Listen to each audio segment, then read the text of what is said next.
Joining me now is friend of the show, Miles Taylor, former Chief of Staff at the Department of Homeland Security and author of Blowback, a warning to save democracy from the next Trump. Miles, as always, thank you very much for being here. Congratulations on the book, even though it is horrifying why you had to write the book. Why did you write this book? Yeah, part of it, Jonathan, was born out of frustration. Frustration because what we've really seen from ex-Trump officials the past few years is a slew of memoirs, self-congratulatory memoirs in many cases, about all the great ways that they protected the country. What we really need is a forecast into the future, Jonathan, about what to expect if there is another term of Donald Trump in the White House, or what I call a savvier successor, a MAGA copycat, because Americans can use that information to make really important decisions here in the next 15 or so months before we choose the next president. So that's what I wanted to do, is provide that clear-eyed forecast. And unfortunately, it was quite gloomy. And in fact, to your point about forecasting into the future, you write, Trumpism is a political philosophy that seeks to achieve far-right populist goals by defying democratic institutions and weaponizing government power for partisan purposes. It has spread like a disease, infecting a rising generation of copycats. Reading that, you had to have submitted this book about 6 months ago in order for it to come out now. What's interesting about reading that line is that we just had a story come out in the New York Times about how a second Trump term is already being crafted, and they're already talking about doing the things you're warning in that sentence I just read. Yeah, Jonathan, I'm going to be really blunt today about what my conclusions were after 2 years of talking to ex-Trump officials from the cabinet level all the way down to staff assistants that were footsteps from the Oval Office.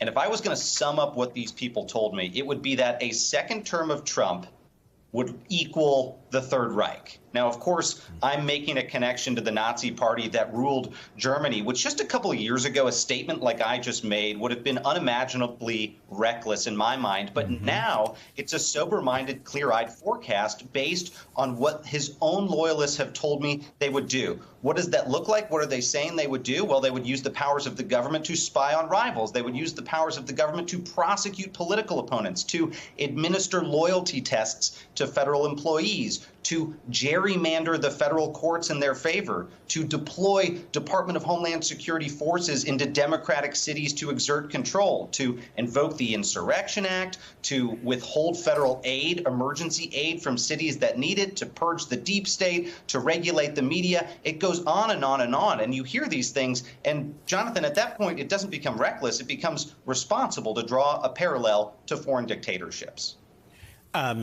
Miles, toward the end of your book, you write, and I want to quote, "Truth is the final guardrail of our collective democracy, and we each individually control its fate."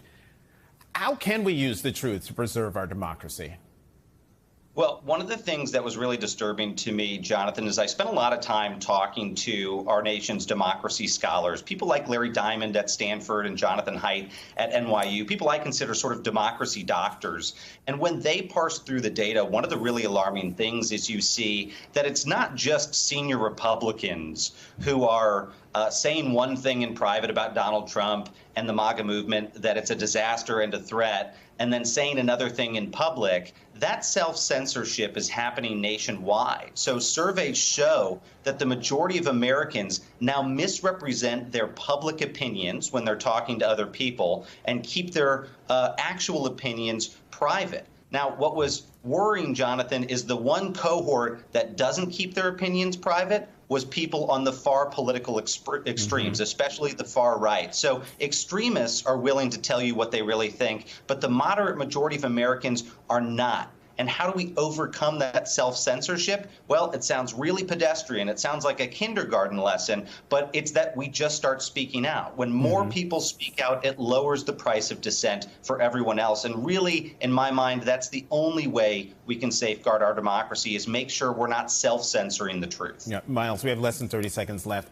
You write, "In truth, there were no heroes inside the Trump administration, only survivors." You write that in the prologue, which is quite harrowing for someone I've talked to like this for years, to read your experience in black and white truly was breathtaking. And my final question to you is this: how are you? Look, no one's got to have any sympathy for me. It was a rough road after the Trump administration, but I hope that people see my experience as a cautionary tale. And that cautionary tale, and it's ironic coming from me, is that anonymity is the biggest threat to our democracy. We have to attach our real concerns to our names and speak out. If we don't, we are going to make a grave civic mistake in 2024. And I hope people wake up to the severity of the danger, Jonathan. Miles Taylor, thank you, as always, for coming to the show. Thank you for writing this book. Thanks, my friend.